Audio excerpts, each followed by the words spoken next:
એક ગામ હતું. તે ગામમાં કાજલ નામની છોકરી તેની બહેન રીટા સાથે રહેતી હતી. મા બાપનો પડછાયો માથે ન હોવાથી તે બંને ગામથી દૂર કામ કરતા હતા. એક દિવસ મોડી રાત થઈ ગઈ હતી અને કાજલની બહેન રીટા હજુ ઘરે આવી ન હતી. રાતનો આટલો સમય થવા છતાં બહેન ઘરે ન આવી હોવાથી કાજલ ચિંતા કરવા લાગી. પણ રીટાને કામમાં મોડું થયું હતું અને તેની બસ પણ ચાલી ગઈ હતી. તેથી તેને એક અજાણ માણસ પાસે ઘરે જવાની વિનંતી કરી. પણ સત્યથી અજાણ રીટાને આ ખબર ન હતી કે આ માણસ ભરોસાને લાયક નથી. તે તેની સાથે તેના વાહનમાં બેસી ઘરે જવા નીકળી ગઈ. પણ તે માણસ તેને સુમસાન જગ્યા પર લઈ ગયો અને તેની સાથે જબરદસ્તી કરવા લાગ્યો અને પોતાની હવસ પૂરી કરી તેને ત્યાં જ મારી નાખી અને પોતે ચાલ્યો ગયો. તેને થયું રીટા મરી ગઈ છે, પણ તેનો શ્વાસ હજુ ચાલી રહ્યો હતો. બીજી તરફ કાજલ પરેશાન હતી કે રીટા ઘરે કેમ નથી આવી. તો તે રીટાની શોધ કરવા ગામ બહાર ચાલી ગઈ અને તેને શોધતી એક સુમસાન જગ્યા પર પહોંચી ગઈ, જ્યાં રીટા બેભાન અવસ્થામાં પડી હતી. તે પોતાની બહેનને આવી હાલતમાં જોઈને રડવા લાગી. તે તેની પાસે ગઈ અને પૂછ્યું, બહેન, તારી આવી હાલત કોને કરી? ત્યારે રીટાએ આંખ ખોલી અને તેને તેની બહેનને એ માણસ વિશે કહ્યું. એ માણસ જે આજની દુનિયામાં આપણી બહેન કે દીકરીઓ માટે અસુર છે. તેની બધી વાત કહી.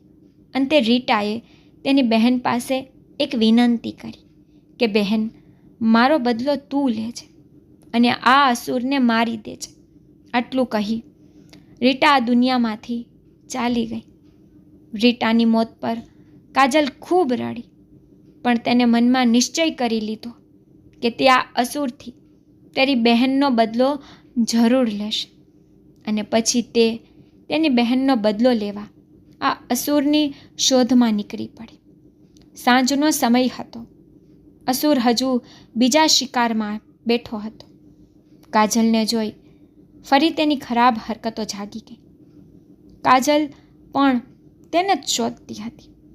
તે અસુર ફરી કાજલ સાથે મનમાની કરવા લાગ્યો. પણ કાજલ એક અલગ સ્વરૂપમાં હતી. તેને આકાશ તરફ જોયું અને કહ્યું કે હે મા દુર્ગા, જો આવા અસુર ધરતી પર હશે તો બહેન દીકરીઓ કેમ સુરક્ષિત રહેશે? તમે મને શક્તિ આપો આ રાક્ષસનો અંત કરવાની. એટલામાં જ આકાશમાંથી એક શક્તિ આવે છે અને કાજલમાં દુર્ગાનું રૂપ ધારણ કરે છે.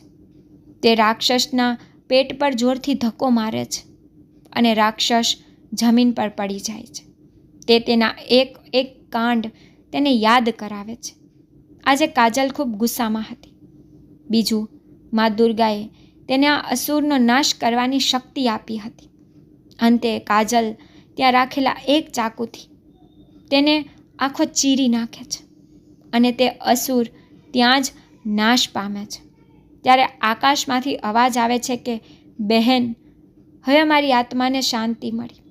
તો મિત્રો, કહેવાય છે ને કે નારી તું નારાયણી.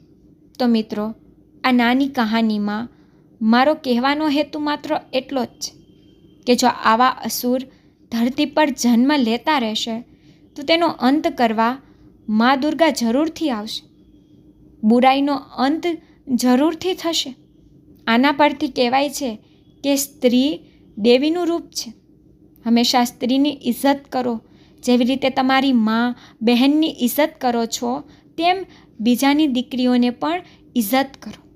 તો જો તમને મારી સ્ટોરી પસંદ આવી હોય તો લાઈક, શેર, સબસ્ક્રાઈબ જરૂરથી કરજો અને કોમેન્ટમાં મને જરૂરથી કહેજો કે તમને મારી સ્ટોરી કેવી લાગે છે. Thank you.